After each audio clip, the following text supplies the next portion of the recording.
এই যে এখানে একটা বিষয় দাঁড়াচ্ছে, কলার আগাতে কলা পড়েনি, মধ্যে দিয়ে কলা পড়েছে।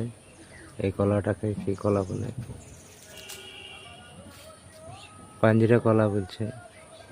এটা বলে কি ওষুধ হয়? হ্যাঁ, এটা চাপা কলা। এটা কলার মধ্যে থেকে কলা পড়েছে। হ্যাঁ,